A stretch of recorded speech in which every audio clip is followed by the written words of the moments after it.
2 साल की उम्र में पोलियो हो गया। एक ऐसे शहर में जन्मी, काटावांजी, उड़ीसा का एक छोटा सा कस्बा, Orthodox Marwari family, joint family, जहाँ पे माँ बाप को भी नहीं पता ये पोलियो क्या होता है।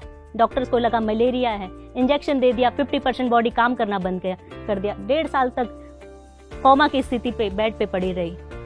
माँ ने हार नहीं मानी, बाप ने हार नहीं मानी। उन्होंने कहा नहीं, हम बच्चे का केयर करेंगे, मालिश किए, हर नीम हकीम सबके पास लेके गए, पर पता नहीं आगे फ्यूचर क्या होगा। 4 साल की एज में मैं चलना वापस से सीखी, लड़खड़ाते हुए, गिरते हुए, भागते हुए आगे फिर से मैं चलना शुरू किया।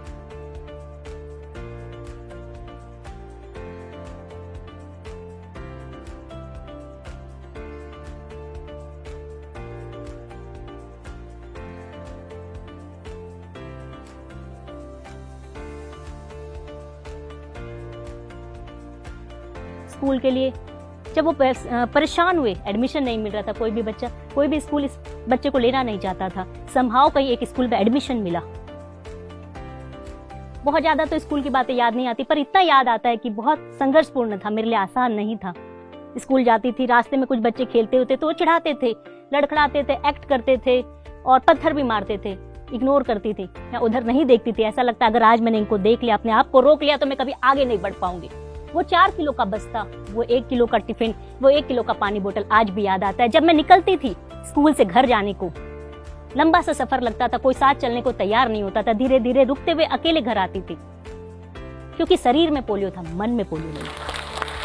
स्कूल की पढ़ाई कंप्लीट हुई, आगे डॉक्टर बनने की इच्छा थी। माँ बाप को कहा तो पापा ने कहा कि नहीं, हमारी फाइनेंशियल पावर इतनी नहीं है। क्या बोलते कैसे बच्चे को, किस तरीके से डिसेबल बच्चे को वो बाहर भेजते, नहीं भेज सकते, तो उनकी मजबूरी थी। समहाउ मैंने कॉमर्स लिया, जो एक कॉलेज था छोटे से गांव पे, वहां कॉमर्स की पढ़ाई कंप्लीट की, ग्रेजुएशन कंप्लीट किया।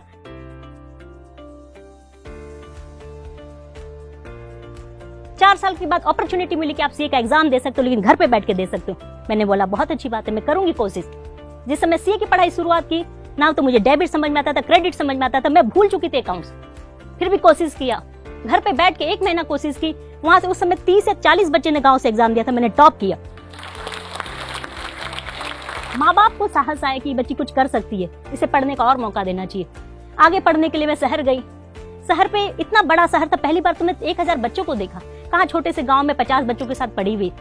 बहुत मेहनत की, ऐसा नहीं कि जिंदगी में स्ट्रगल नहीं करना पड़ा, पर मुझे कभी समझ में नहीं आया कि स्ट्रगल क्या होता है। वो आम लोगों को दिखाई देता कि हमारा शरीर काम नहीं देता, लेकिन मन में कभी नहीं था। मन से अगर हार जाती तो मैं आज हार जाती। सीए कंप्लीट हुआ, मैंने 6 महीने पहले कंप्लीट किया और मुझे अपने ही कोचिंग इंस्टीट्यूट में बेस्ट स्टूडेंट का अवार्ड मिला। उस समय मैंने टॉप किया।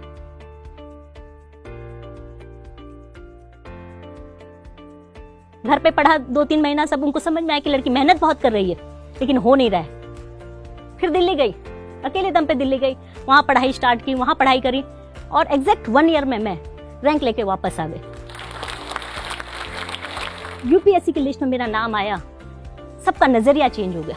मैं बचपन से क्विक डिसीजन रही हूँ, मैं सोच लेती कि मुझे ये करना है तो मैं करके रहती थी, चाहे वो भीड़ से अलग होता है। भीड़ हमेशा क्रिटिसाइज करता है कि क्यों कर रही हो, पगला गई हो। जब मैं सीए से आईएएस बनने का सोचा तो भी लोगों ने यही कहा, तुम्हें पता है तुम सीए भी नहीं रहोगी, आईएएस भी नहीं रहोगी।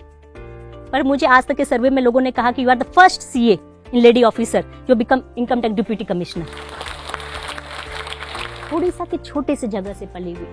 जब मैं दिल्ली में प्रिपरेशन करती थी, इनिशियली मुझे लगता था कि मैं एक छोटे से गांव में पढ़ी हूँ, काश मैं कोई यूनिवर्सिटी में पढ़ती, कोई बड़ी जगह में पढ़ती, इंग्लिश मीडियम में ही पढ़ लेती तो शायद मैं कुछ होती। लेकिन जब क्लियर किया, जब एग्जाम में लोगों से कम्पीट किया, चाहे वो आईआईटीएन हो, एमबीबीएस हो, डॉक्टर हो, सर्जन हो, तो भी बात समझ में कोई फर्क नहीं पड़ता।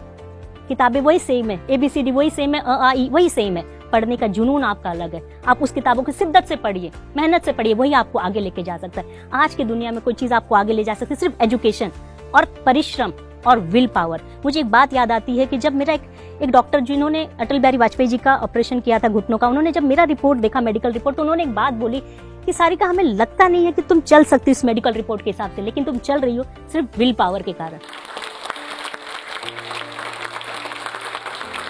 और दुनिया में कोई चीज आपको बदल सकती है जो अद्भुत, अकल्पनीय, अविस्मरणीय, अद्वितीय कुछ हो सकता है तो सिर्फ पढ़ाई है, एजुकेशन है, सोसाइटी का डेवलपमेंट हो सकता है। लोगों की बातों पे बच जाइए, लोग तो पांव खींचेंगे, हमेशा आपको ये बोलेंगे तुम क्यों कर रहे हो, तुम्हें क्या जरूरत है, तुम्हारी ड्यूटी करो।